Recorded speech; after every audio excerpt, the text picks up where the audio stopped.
Moin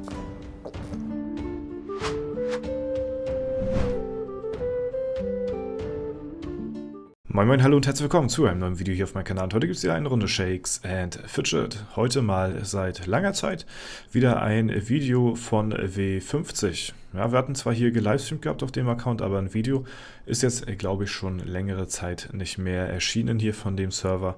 Und ja, wir haben ja hier ganz gut Progress gemacht, was die Items angeht.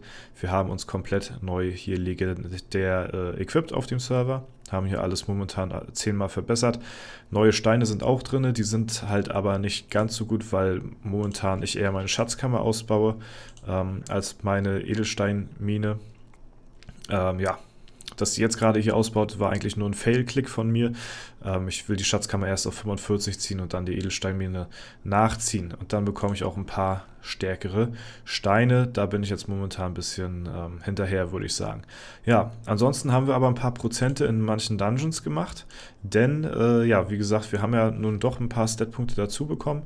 Und ein paar Items haben auch meine Begleiter abbekommen von den legendären.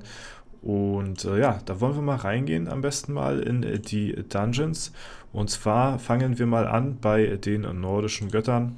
Da soll die Chance ganz gut stehen. Ich hatte mir das Ganze nochmal nebenbei ja, ausgerechnet, wie hoch die Chancen sind. Bei 2,7% liegt hier die Hela. Und nee, warte mal, das ist warte mal, wir müssen mal in die Lichtwelt gehen. Hier, zu Surtur. Surtur müssen wir, nicht die Hela, da habe ich was verwechselt. So, der Surtur, stimmt, das war ja schon einer gewesen, den wir schon lange Zeit vor uns hin und her geschoben haben. Und ja, der schon das ein oder andere Mal sehr knapp war. Und der hatte hier 2,7% Chance. Und die sollten wir jetzt auch relativ schnell besiegen können. Ne? Und da haben wir ihn auch schon down. Odin, nordische Götter, bezwungen. Ja, sehr nice, haben wir gleich ein Achievement dazu bekommen. Und ja, dadurch, dass ich halt hier auf dem Server keine Dungeon-Pause mache. Gut, lege ich halt eben die Dungeons, habt da Bock drauf so. Es wäre klüger, ich rate es euch sehr, dass ihr halt die Dungeon-Pause macht. Bringt euch nachher im Late-Game deutlich weiter voran. Aber ansonsten, ja, wenn ihr Bock habt, Dungeons zu knallen, dann knallt ihr halt ein paar Dungeons durch, so wie ich da jetzt Bock drauf habe. Und ja, ich sehe es halt immer ganz gern den Fortschritt. Ich kann nicht so lange warten, so, das ist eigentlich so meine Ausrede dafür. Ich sehe trotzdem gerne den Fortschritt, wie nach jedes Mal neu equippen. Doch wieder was fällt in den Dungeons, wie man sich und seinen Schaden doch verbessert und weiter, ja, improved in dem Game hier, ne? Auch wenn es, wie gesagt, nicht die ratsamste Taktik ist jetzt mittlerweile, ist es ja dann eher im Trend, sich die Dungeons aufzubewahren, aber ja, ist immer noch ein Spiel am Ende des Tages und ein Spiel soll Spaß machen und deswegen spielt es so, wie es euch am meisten Spaß macht und ja, das ist eigentlich, das kann ich dazu sagen, ne? Ja, wir bekommen hier ein sehr gutes Epic, 59 Stat-Punkte, ist worth auf jeden Fall hier zu sockeln und hier den Stein zu gewinnen. Das sind doch nochmal ganz gute Attributpunkte für die Kunigunde, ja, und wir haben jetzt auch hier Gerd gelegt. So, danach kommt hier Leander, der wird wahrscheinlich wieder ein bisschen dauern, bis wir den besiegen können. Ist aber auch gar nicht auf meiner Agenda, sag ich mal. Wir gehen jetzt nämlich zu Osteros und hier haben wir die Königin Mutter und die sollte mit einer 1,38%igen Chance eigentlich auch relativ zeitnah liegen. Ja? Wir schauen uns das Ganze mal an, wir geben denen mal ein paar Versuche hier. Sollte aber, denke ich mal, kein Problem sein, wenn die sich hier nicht ganz so anstellt wie in der Warteschlange. Ja, und das macht sie nicht, da ist sie down. Können mal kurz hier reinschauen. Königin Mutter, zack, zack, zack. Oha, okay. Da hat die Kunigunde aber ganz schön gecarried, muss ich sagen. Ja, das ist nicht schlecht.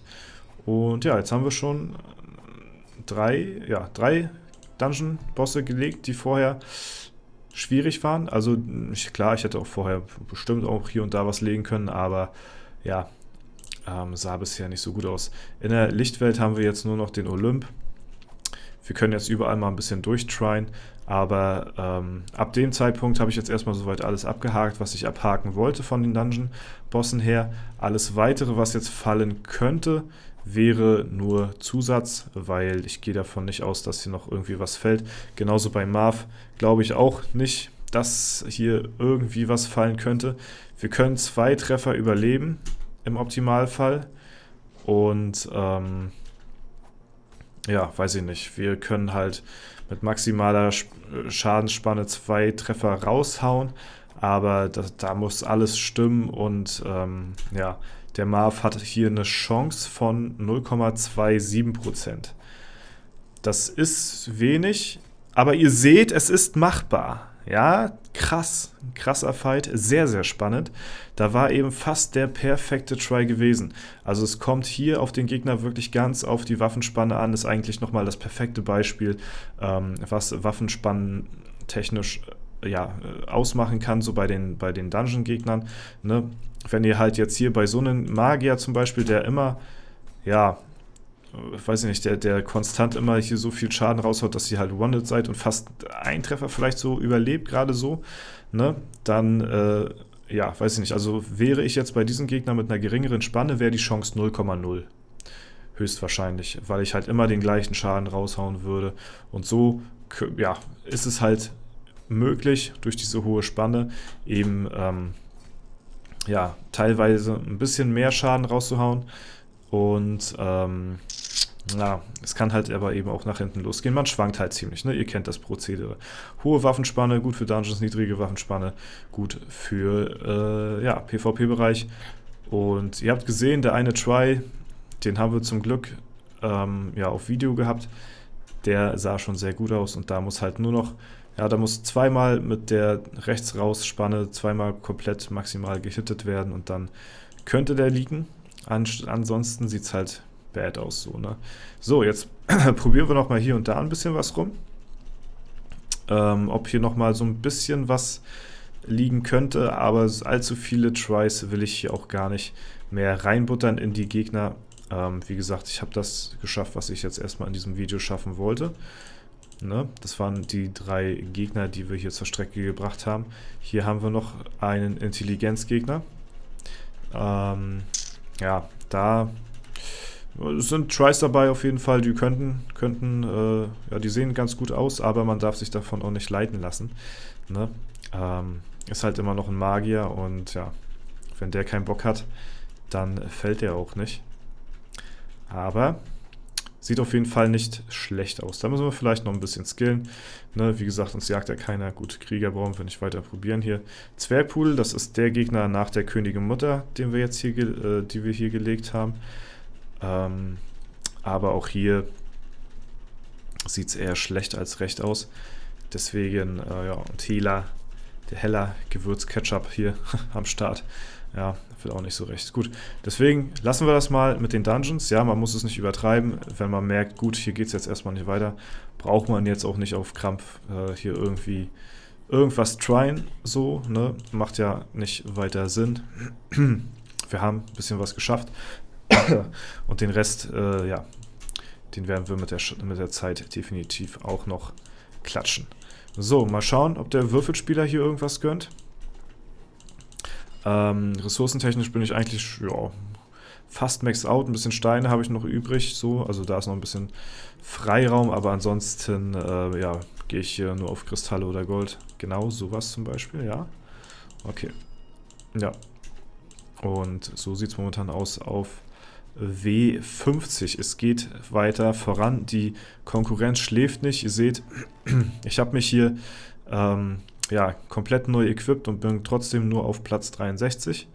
Das ist ziemlich krass. Meine Basispunkte sind jetzt nicht die besten. Ich habe jetzt 8000 zu 5800, knapp 5900. Ne? Aber die, ja, W50 nach wie vor immer noch weiterhin ziemlich stark unterwegs, wenn ihr euch mal anguckt, was die hier alle an Statpunkte haben hier, ne? Können wir mal gucken bei Mozone, was hat der? Ja gut, es machen viel die Steine aus, denke ich mal. Ne? Statpunkt-technisch ist er auch immer ein bisschen vor mir. Aber man sieht jetzt im Beispiel Mozone ist es jetzt bei ihm halt der Fall, dass er halt die, ja, die Edelsteinmine anscheinend ausbaut und nicht die Schatzkammer zuerst.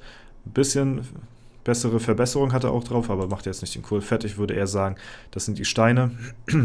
Das sind ja doch nochmal so, ja, 120, 130 Statpunkte pro Edelstein, ne?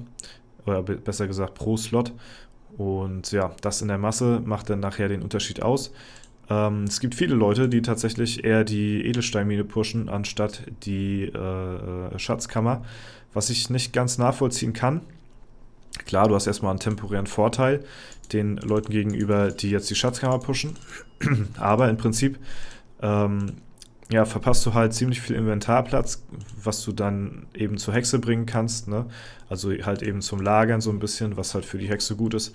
Wenn die irgendwas anbietet oder so, dann kann man da schon gut was wegbringen und Punkte plus machen. Was die Spieler jetzt halt nicht können, die Edelsteinmine zuerst ausbauen. Und ja, deswegen mal schauen. Wird sich zeigen, wo nachher die bessere Strategie liegt, ne? Aber mit der Edelsteinmine ziehe ich halt früher oder später, das ist auch ein nices Upgrade hier, doch nochmal nach, wenn es dann halt eben soweit ist. Und ja, da habe ich dann eben doch ein bisschen mehr Wert drauf gelegt auf die Schatzkammer, beziehungsweise den besseren Stauraum und dadurch die besseren Statpunkte, weil man halt eben ein paar Sachen dann doch eher zur Hexe bringen kann. Ja, könnt ihr mir mal gerne in die Kommentare schreiben, wie ihr das Ganze so handhabt, falls ihr auf W50 spielen solltet. Ob ihr eher so der Typ seid, der die Edelsteinmine schnell hochpushen will, um halt eben dort ja, schnell oben mitspielen zu wollen. Statpunkt-technisch macht es einiges aus. Und hätte ich jetzt so, ja, Tausender Steine, so wie ja, Mozone hier, sogar über Tausender hier schon teilweise, dann denke ich mal, wäre ich auch so in diesem Rangbereich. Gestern war ich sogar auf Platz 30, glaube ich, irgendwie so gewesen. Also in den Top 30 war ich hier. Und das, ja, obwohl ich die nicht so eine krassen Steine habe. Das hängt aber auch immer viel mit zusammen, wie man halt eben gerade die Alu spielt und so. Das ja, treibt einen doch noch relativ weit nach oben, weil hier auch alle sehr nah zusammenhängen so, ne? Und ja, aber macht auf jeden Fall weiterhin noch Spaß, der Server hier, auch mit der guten Holzfällerhütte. Es ist immer noch ziemlich cool. Ja, Ignil hier gerade sticht mir gerade so ins Auge auf dem letzten Platz hier, weil er jetzt gerade aktiv ist hier mit seinem Dämonenjäger, der hier schon seit gefühlt Stufe 300, weiß ich nicht, wann er ganz genau Dungeon-Pause macht, ne? Ja, interessant, wo die Wege noch so hingehen werden. Mal schauen, wie es weiterläuft hier auf dem Server, auch mit den Gilden hier insgesamt, ne? Und natürlich auch immer ein Blick wert hier auf die Störartigen, die jetzt momentan gerade auf Platz 44 sind. Ne? Unsere Community-Gilde hier auf dem Server, falls ihr euch da, falls ihr eine gute Gilde sucht, ohne großartige Voraussetzungen, außer dass man aktiv spielt, mehr Voraussetzungen braucht ihr nicht, könnt ihr euch gerne beim Breezox melden hier, der nimmt euch gerne an. Wie gesagt, ist eine Gilde rein aus der Community, so, ne? Also Leute, die hier auf YouTube oder auf Discord unterwegs sind, da kennen sich bestimmt einige untereinander und ja, ist auf jeden Fall ein Blick wert, sag ich mal. Und ja, ansonsten sind wir auch immer gerne gesehen, falls noch Leute auf der Warteliste irgendwie Platz nehmen wollen in der Holzfällerhütte hier und mit uns zusammenspielen wollen. Falls es in euren Gilden nicht ganz so gut aussieht, kann ja sein, dass hier ab und zu mal welche immer wieder aussterben. So, das ist in den unteren Rängen bestimmt der Fall, wenn man mal hier so ein bisschen runterscrollt. Da haben wir Gilden, die nicht komplett gefüllt sind.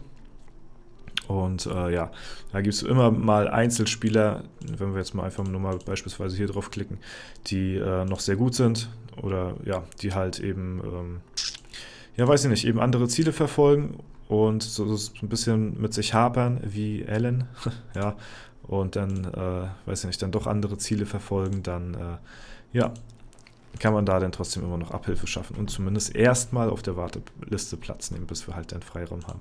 Okay, Leute, das soll es aber soweit gewesen sein. Wenn euch das Video gefallen hat, lasst gerne Bewertung und Kommentar dazu da. Ansonsten wünsche ich euch noch einen super schönen Tag. Vielen lieben Dank fürs Zuschauen. Haut rein und bis zum nächsten Mal.